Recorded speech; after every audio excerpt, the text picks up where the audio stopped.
Hi all, Wolf Lord Rho here.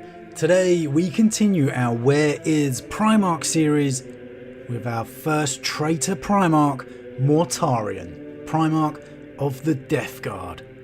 Okay, so as usual, spoiler warning to begin with. We will be covering a little Horus Heresy history and then the current 40k timeline, so if you're not up to date with the general lore, you have been warned. But with that said, let's jump straight in. So, Mortarion of the Death Guard.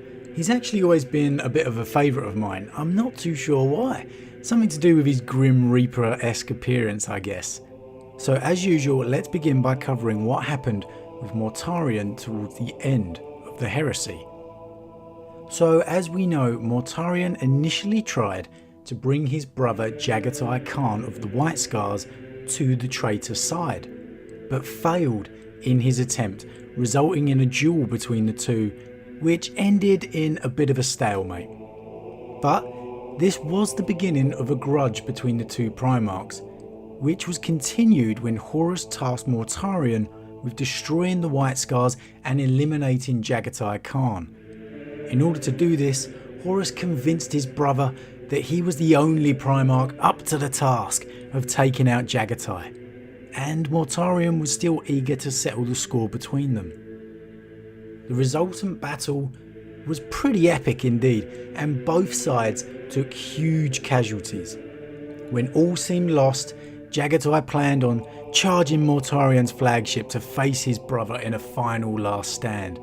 However, he was able to escape through a warp portal to Terra due to the sacrifice of his chief Stormseer Yasugai, leaving Mortarion furious and barely escaping Jagatai's flagship Swordstorm before it self-destructed.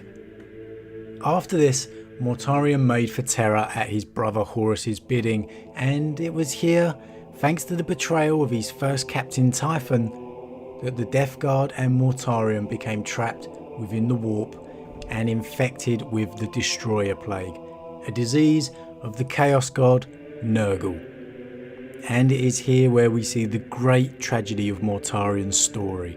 Infected with disease, with his entire legion suffering, Mortarion began to hallucinate that he was back on Barbarous, attempting to endure the toxins of the mountains when he tried to reach his father's fortress. And then he heard the voice of Nurgle himself, essentially giving him a choice, for him and his legion to suffer in this torture for eternity, or to submit. And not just that, but be gifted unparalleled endurance and power in doing so. As he's faced with his choice, Mortarion hallucinates that he is back on Barbarous, having failed to kill his father. But now he is before his true father, the Emperor of mankind. And as he submitted then to the Emperor, he submits to Nurgle and embraces his new power. While they were the Death Guard still in name, what exited the warp was far from the Legion of old. This was the beginning of the Plague Marines of Nurgle, Nurgle's chosen, and Mortarion was the first traitor Primarch to land upon the soil of Terra in the invasion. Then of course, as we know, the Imperium was victorious with Horus's death, and rather than a panicked escape, Mortarion led an organised retreat with his legion, before heading into the Eye of Terror, making his new home on the Plague Planet. Of course, we know he went on to become elevated to full Demon Prince of Nurgle, and spent the majority of his time focused on the Great Game, the war between the Chaos Gods, as pretty much all the traitor Primarchs did. He emerged into the material world from time to time, killing a Grand Master of the Grey Knights, before being banished back by Kaldor Drago, which in my opinion is fairly ridiculous, but I digress. This is where things really began to pick up. At some point after the Great Rift ripped across the galaxy, the War of Rust and Ruin began, when Mortarion led his Death Guard in the invasion of a world named Dysactis, where he was soon confronted by his brother Perturabo and his Iron Warriors. And despite the huge damage and casualties inflicted by the Iron Warriors, they simply couldn't defeat the Death Guard, who gradually began to grind them down as their diseases took effect. And so Mortarion came out the victor and defeated his brother. Now, I would absolutely love to read a story on this encounter between the two, but as of yet, we haven't got anything. I really hope we get something soon, because this is a great piece of lore that's just begging for some good storytelling. It really is. Then, of course, we had the return of Reboute Guilliman to the galaxy, and Mortarion sensed the return of his brother. And this most definitely brought his attention back to the Imperium 110%, where he decided to lead the whole of his Death Guard once more. For while of course the Death Guard, as many of the traitor legions, had reduced to differing war bands, for the most part they are still one cohesive legion under the command of their Primarch. Even Typhus can be convinced to come back into the fold if it is what Nurgle wills.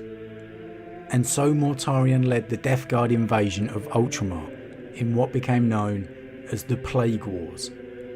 And here Mortarion unleashed devastation across the entire realm of Ultramar, inflicting disease and massacring millions of citizens of the Imperium.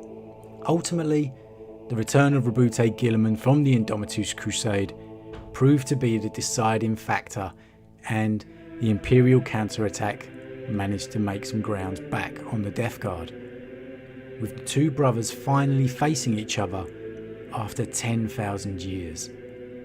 I've covered this encounter in a previous vid, so definitely make sure to go check it out if you haven't before, because it was a pretty awesome face-off, it really was. And Mortarion nearly is victorious, if it isn't for the interruption of what I believe to be the actions of the Emperor of Mankind, once again active out on the galactic plane. However, Mortarion ultimately retreats under the cover of an unleashed virus bomb, and not long after is forced to retreat completely from Ultramar to defend Nurgle's newfound empire amid the Scourge Stars, which had been invaded by the forces of the other three Chaos Gods, jealous of Nurgle's newfound empire. During this conflict, Mortarion decapitated 7 champions of Libria and used their skulls to banish Kabanda back to the warp. So he's kicking ass and taking names. As far as we are aware, this is where Mortarion still is, as the Chaos Gods have agreed for the conflict to be decided in a battle of champions. So it's safe to assume Mortarion is going to be Nurgle's chosen, in what I can only think in my own mind is a 40k version of Mortal Kombat. And there we have it. Mortarion is definitely one of the more active Primarchs in the galaxy as it currently stands, outside of Guilliman of course. And it's great because we have some concrete information on what he's been up to, unlike so many of the other Primarchs. But what do you think, guys? Are you fans of Mortarion? Do you like the fact that he's been so active once again on the galactic stage? What about his backstory? Do you feel sympathy for him? Or did he get what he deserved? And how about his war against Perturabo? Do you want to read a story on that? Do you want to see these two brothers facing off again? Are you surprised he came out the victor? Perturabo's got a pretty impressive reputation. As always, drop your comments down below. I always enjoy reading them. Like I said, I'm a pretty big fan of Mortarion. I've still got the Death Guard Infection Cluster Battle Force box set waiting to start my Death Guard army, and it's only right that that should be accompanied by Mortarion. And he's definitely got one of the best models out there. It's very impressive. But that's it for today, guys. A huge thank you to all my subscribers. Your support really means a lot to me, it really does. And if you're new, then please consider subscribing to help the channel grow. If you enjoyed this particular vid, then why not drop a like on it too. But with that said, I am off, and I'll see you all again real soon.